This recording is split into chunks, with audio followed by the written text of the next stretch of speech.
Pre 800 godina Srbijom su vladali veliki župan Stefan Nemanja i njegova žena Ana.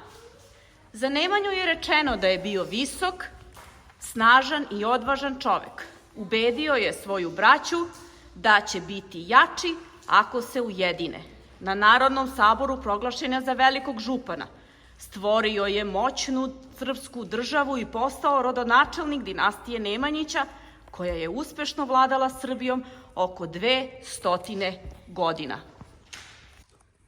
Ja sam otac Svetog Save. Prvi kralj Srbije. Prvi kralj Drugi kralj Srbije.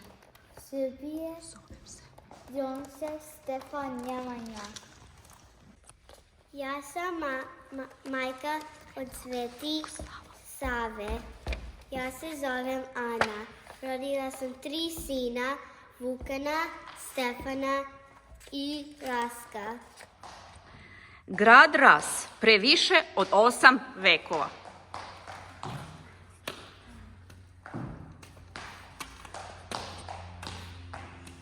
Ja sam brat Svetog Sava.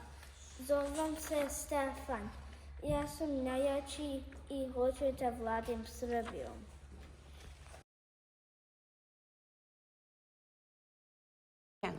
Ja sam brat Svetog Sava.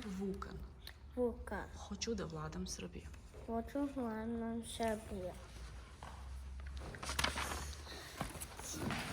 Drago deco, nemoj da se svađate. Zajedno ste jači. Nemanja i Ana želeli su još jednog sina i dobri Bog im je ispunio želju. Rodio se? Rodio se Rastko. Lasko. Treći sin Stefana i Ane. Sveti Sava živeo u dvorcu u jedan soba sa mnogo igraška, a Roda da čita knjige.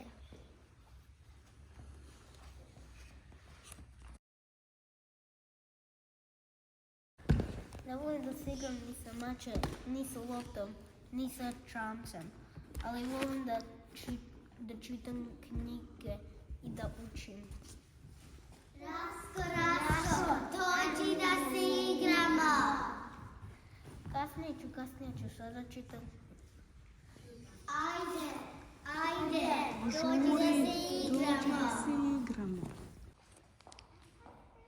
Umesto da se Rasko igra sa drugom decom, on je čitao knjige. Divio se sa mudrim ljudima koji su bogati znanjem, a ne zlatom. Kada je napunio 15 godina, otac mu je dao jedan deo zemlje da njim upravlja. To je bila humska pokrajina, današnja Hercegovina. 2 godine obavljao je Rasko ovaj zadatak kada je stigao poziv da dođe u prestonicu u grad Ras, u dvor velikog župana. Roditelji su imali nameru nešto važno da mu kažu. Želeli su da ga ožene, ali u toku jedne noći Rasko je pobegao od kuće u Svetu Gor i postao monak Sava i bio je princ, monak, učitelj i svetitelj. Sveti Sava je bio mudar, uporan i hrabar.